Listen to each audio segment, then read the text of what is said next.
This is Model Office's home dashboard, where what we're doing is effectively breaking the rules and regulations down into 6 constituent parts.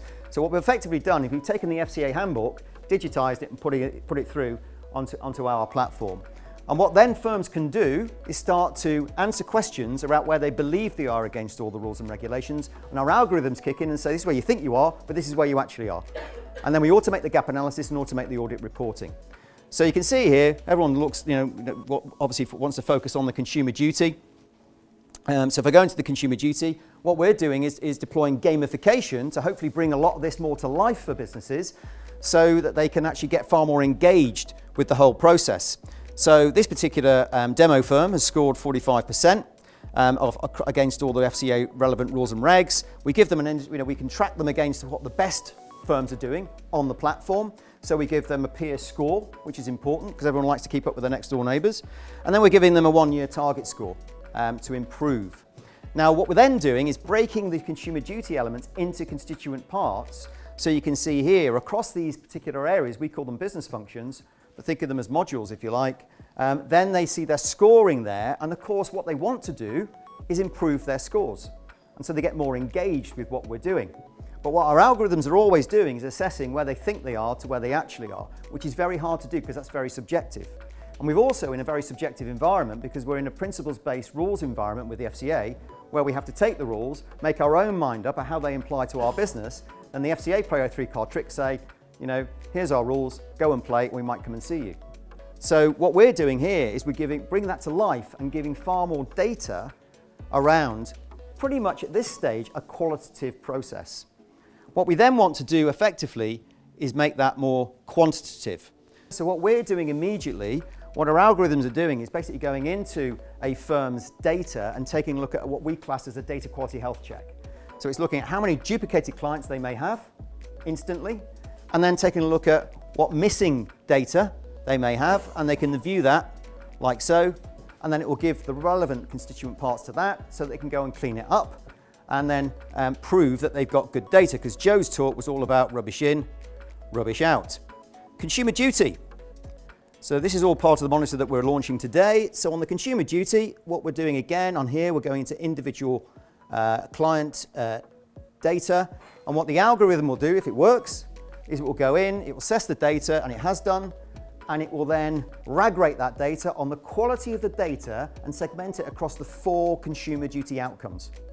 So the problem that the industry's got is the FCA are data-led, and they're saying, these firms are saying effectively, well, okay, but how do I identify the data? How do I monitor it, improve it, and report on it that's going to meet your standards? The FCA won't tell them. So that's what we're attempting to do here using generative AI across those 4 outcomes. So you can see there's null scores. They're going to get penalised, for example, if for service cases, if they've got a vulnerability issue, which the client's got, but there's no vulnerability owners. So there's vulnerability here. And you can also track in things like foreseeable harms that the client has potentially got through this. And what we're finding is the way firms are using this wasn't particularly designed this way, but firms are actually using it before advisors go out and do a client meeting to look at the quality of the data. And then obviously make sure that those areas that need improving are improved before that client is seen. The other area that we've got is the client file review. Now, historically, this has always been people and paper driven.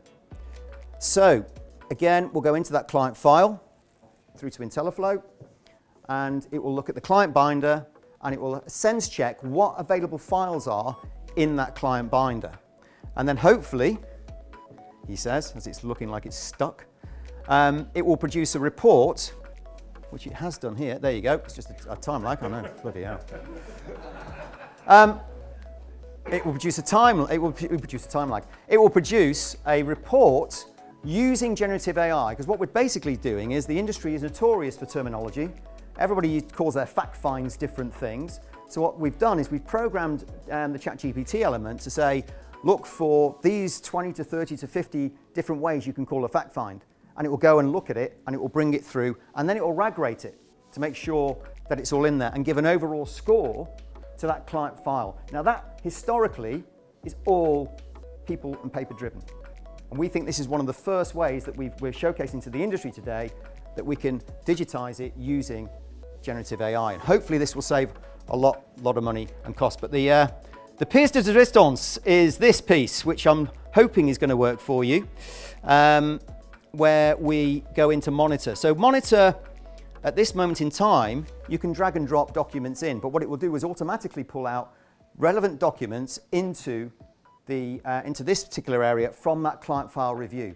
So again, going back to the current situation, this is all, again, people paper driven, and it takes a long time for firms and their auditors to go through individual client files. And they can only pick 4 or 5 of them. I was always, frustrated when we had KPMG in doing it. No one here from KPMG, is there? So, doing it, and it would take them ages, and they pretty much tell us a report that we already knew that was going to come anyway.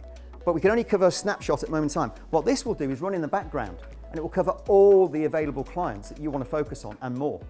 So what we've got here is, if I drag and drop a file in, and it would help if I was on the right section. So 2 secs. Here we go. So if I go to this particular, okay, so what it's now doing is it's taking a look at that document, and the ChatGPT element is basically saying, right, what's in that document? How does that document meet the rules that we've placed into and coded into ChatGPT?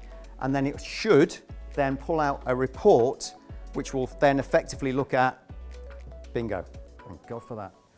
And it will basically pull out a report, which is then taking a look at the constituent parts. So it's gone and found the constituent parts of that report in quick time, in real time. It's looked at the relevant rules from the rule book that apply to that particular area, and it's given URL links so you can click on that and get up to speed on the rules and regulations. And bingo, it's now started to deliver its own relevant guidance based on our rules about what this area is all about and how it's met all the particular requirements from the FCA. It's a shame Alan Smith isn't here because this is one of his documents. I told him he should have stayed. And it's all green. There you go. So the key area with this is that what we're doing is we are in real time delivering some hopefully cutting edge technology. And again, we've got guidance that is produced by us. You can add notes in here if you wanted to, and so forth. You've got good practice that it will allow in here, that again, with links into the rules and regulations that you can click on, and that will go straight into the rule or the regulation like so. So again, what it's doing is it's really in quick time. Again, it's thinking about it down there, but it's delivering a meaningful report in real time so that you're going to get more done quicker, faster, and you can get on with your jobs. Thank you for that.